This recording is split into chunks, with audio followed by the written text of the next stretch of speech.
media. Saya dari World Prevention of Corruption. Saya sebagai humas mewakili dari kuasa hukum Pak Slamet Parsito. Dalam hal ini beliau merasa dikriminalisasi oleh perbankan, yaitu MAA, karena Pak Slamet Parsito ini mengajukan pinjaman kepada pihak perbankan, yaitu MAA. Dari awal itu ya kan, dia meminjam dengan nominal 5 miliar Pak ya, 5 miliar, 5 miliar. Tapi dalam berjalannya waktu, uang 5 miliar ini ternyata tidak sepenuhnya diterima oleh beliaunya, dan berjalannya waktu juga terjadi manipulasi terkait pengambil alihan hak, pemalsuan data-data otentik yang akhirnya sampai saat ini masuk ke ranah lelang di KPKNL. Itu seperti itu, dan mungkin untuk lebih jelasnya saya akan sampaikan pada beliau untuk menjelaskan semuanya. Gitu Pak Slamet ya. Ya, terima kasih rekan-rekan media. Assalamualaikum warahmatullahi wabarakatuh. Waalaikumsalam. Saya akan menjelaskan kronologis yang saya alami yang berkaitan dengan MAA. MAA itu Mandiri Arta Abadi, pusatnya di Semarang, tapi cabang di Pati. Awalnya saya ingin membangun perumahan di Juwana, yaitu perumahan Graha Minasutra, Desa Baju, Juwana, Kecamatan Juwana, Pati. Di sana saya mengambil pinjaman sebesar 3 miliar. 3 miliar, terus akan dikenakan biaya sebesar 500 juta. Nah, saya nggak mau kalau 3 miliar dikurangi 500 juta sehingga nanti saya terima buat 5 miliar.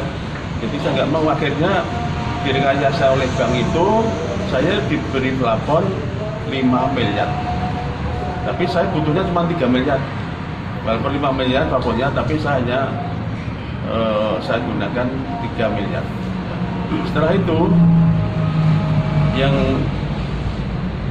3 miliar itu ya, setelah akad kredit saya terima 3 miliar, tapi langsung dipotong di depan 200 juta untuk katanya untuk cadangan bulan cadangan bunga 3 bulan ke depan. Dan langsung, sehingga secara real saya hanya menerima pinjaman itu sebesar 2,8 miliar. Dan memang saya di sana membangun perumahan dengan memasarkan, ya, dengan berjalannya waktu, ya, saya mungkin di tengah-tengah itu ada kemacetan karena rumahnya belum laku, ya. Jadi baru kami tawarkan, baru mulai laku. Nah, setelah itu saya dinyatakan macet, ya, macet. Nah, terus dihentikan, saya tidak dikenakan bunga, tidak dikenakan denda. Setelah dinyatakan macet, kita mempunyai perjanjian dengan bank. Dan sekarang karena sambil kami memasarkan perumahan, kita menjual aset secara bersama-sama antara bank dan saya. Mana nanti laku yang lebih tinggi itu yang kita pakai. Perjanjian seperti itu. Nah, tapi di tengah-tengah perjalanan, tanpa sepengetahuan saya, bank menjual tanah saya. Bank telah menjual kurang kira-kira pada Desember 2018. Telah dijual oleh bank tanpa sepengetahuan saya. Dan sudah dibalik nama itu. Bahkan di Januari itu saya ada progres pembangunan, ada, karena saya laku 8 unit, 4 unit rumah, 4 unit ruko, seharga 7,4 miliar sebenarnya. Kalau itu sudah saya bangun selesai, sebenarnya sudah bisa untuk membayar atau melunasi bank. Tapi ternyata sudah dijual tanpa sepengetahuan saya. Bulan Desember sudah dijual, tapi Januari saya melaporkan perkembangan proyek itu. Setelah saya melaporkan perkembangan proyek itu, dia tidak memberitahu bahwa itu sudah dijual. Ya.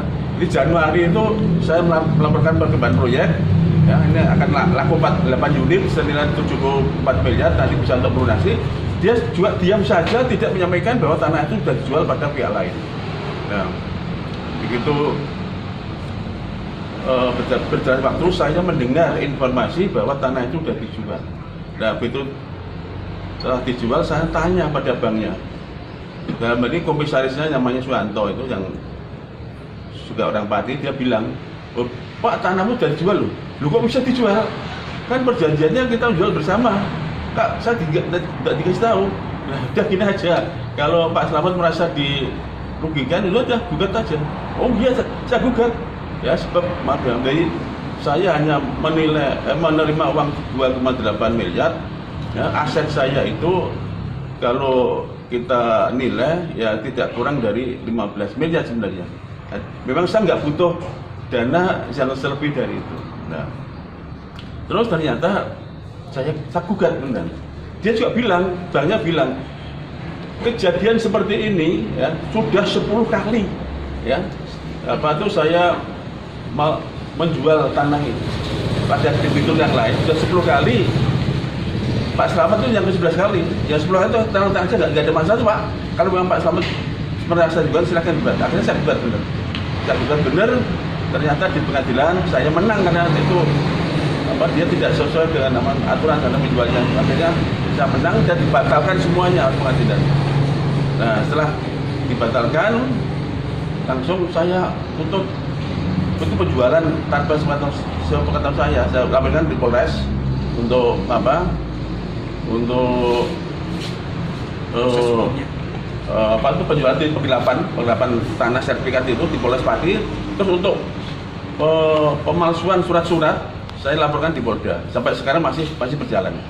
Di antaranya adalah dia itu membuat surat palsu. Pertama, seolah-olah itu saya sudah membayar lunas semua utang saya dengan tujuan untuk meroyah sertifikat itu di pertahanan dan untuk dijual tadi. Nanti dia memasukkan surat seolah saya sudah lunas. Benar. Terus di samping itu dia juga menyampaikan bahwa saya itu sudah menerima uang sebanyak 5 miliar. Tapi ternyata yang saya terima kadangnya 2,8. Nah, katanya yang 500 juta itu untuk biaya administrasi, yang 1,5 juta itu kalau sesuai dengan perjanjian kredit untuk perkembangan pembangunan. Tapi ternyata itu dicairkan sendiri oleh bank untuk kepentingan bunga dan denda.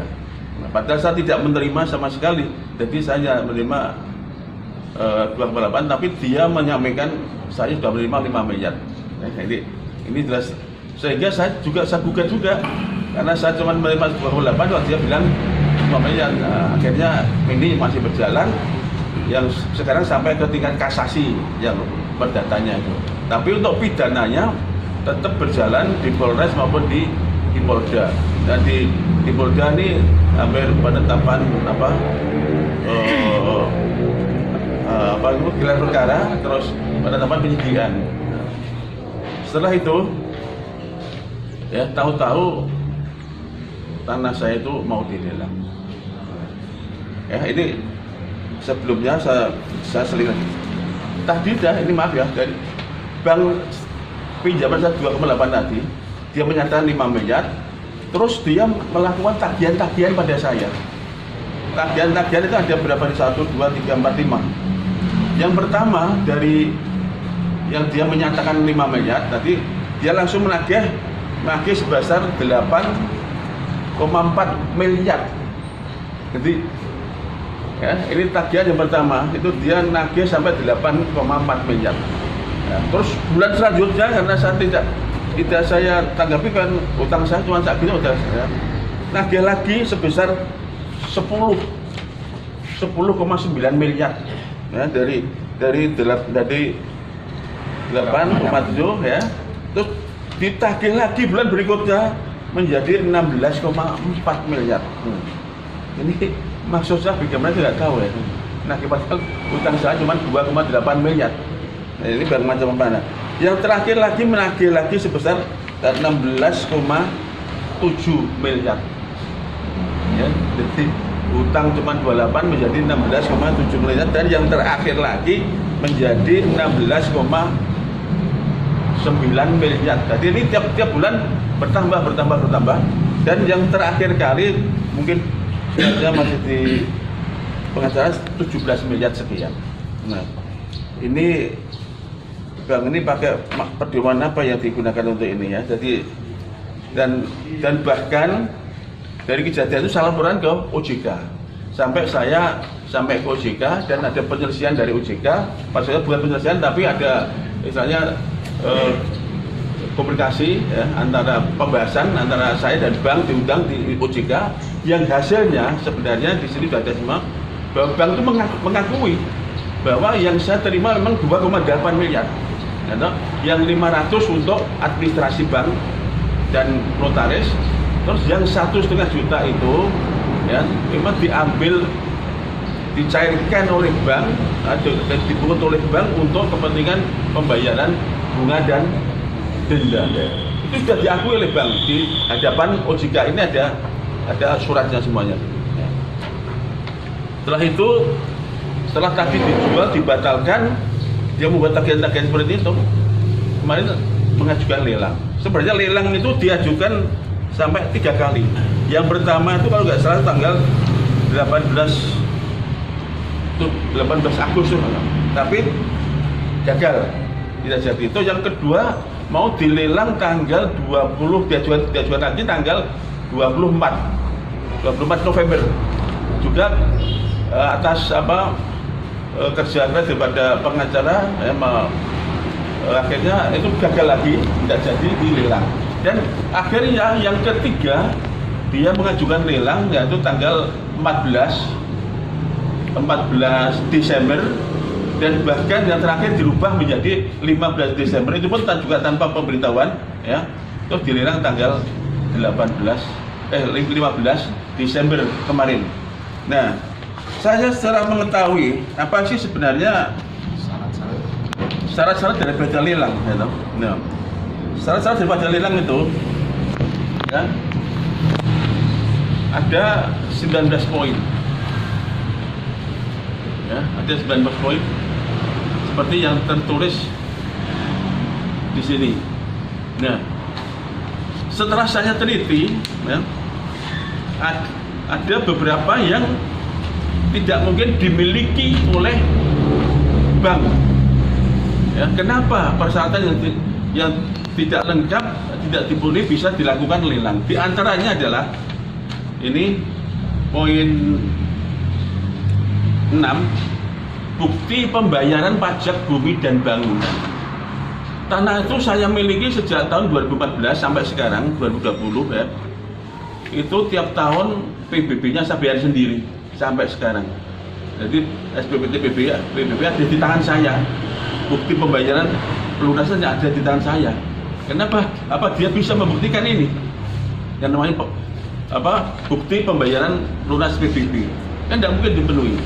Nah, ya, ada. Terus yang kedua, izin mendirikan bangunan. Izin IMB itu asli ada di tempat saya. Dan saya tidak pernah fotokopi atau tidak pernah mengeluarkan IMB. Ya. Sehingga dia tidak mungkin mempunyai IMB. Kenapa bisa dilakukan lelang? Nah, terus yang lebih fatal lagi yaitu nomor 13, surat asli keterangan, nah ini keterangan dari bank. Banknya ini pembuat manipulasi karena surat keterangan dari bank bahwa objek jaminan yang akan dilelang bebas dari sengketa. Nah, ini yang dimanipulasi bank ya. Padahal ya, ini tadi SPPT BB ada di jalan saya ya. Jadi terus untuk ya, padahal karena ini masih dalam sengketa, tadi yang saya sampaikan masih di perdata maupun pidana. Nah, perdatanya itu masih di Polres dan Polda. Ini bukti SKPT, SP2P dari Polda yang masih sampai sekarang masih berjalan. SP2P dari Polda, terus ini ya SP2P dari Polres. dari Polres. Ya, ini tanggal apa? 11 November. Ya. Nah, tidak cuman itu, terus kami juga bisa memblokir, sudah saya blokir di pertanahan. Nah, diblokir. Setelah diblokir, nah, terus saya juga menunjukkan SKPT. Di dalam SKPT sudah jelas tertulis tanah di sini masih dalam perkara tingkat banding ya dengan perkara pidana nomor sekian. Ini sudah disebutkan semua oleh kantor pertanahan. Nah, kenapa KPKNL tetap tetap melakukan lelang? Kenapa dia berani mengajukan lelang? Karena persyaratan jelas tidak lengkap kok berani lelang. Nah, kami itu juga kasasi tadi yang perdata tadi. Ini masih tingkat kasasi di Mahkamah Agung. Ini sudah diajukan oleh pengacara kami. Nah, berarti tanah ini sudah syarat atau penuh dengan permasalahan. Kenapa itu tetap diadakan lelang? Nah, makanya kami meminta kepada pengacara saya untuk segera menindaklanjuti karena lelang itu tidak sesuai dengan persyaratan yang ditentukan, maka agar diajukan gugatan pada KPKNL sebagai penyelenggara dan penanggung jawab lelang. Dan untuk itu pada dengan semua permasalahan yang saya alami ini, saya sangat sangat prihatin karena di masa seperti ini masih ada oknum baik aparat maupun lembaga bank yang berbuat seperti ini, dan saya sebagai korbannya. Nah, masalah hutang saya tetap bayar, maka hukumnya uang hutang itu kudu bayar. Saya insya Allah tetap bayar. Tapi kan setelah tanah saya dijual, ya saya merasa dirugikan. Karena sehingga pertama saya sudah berhenti tidak bisa memasarkan perumahan saya. Terus yang kedua, yang tadi pada konsumen pesan rumah dan ruko, ya, segera dibatalkan semua. Ya, saya merugi sebesar 7,4 miliar tadi yang seharusnya saya sudah bisa membangun rumah dan ruko itu dan bisa menerima bayaran sebesar itu, tapi dibatalkan semua oleh konsumen. Setelah tahu bahwa ini jadi permasalahan juga tidak bisa memasarkan perumahan sampai sekarang. Itu penjelasan dari saya. Kalau rekan-rekan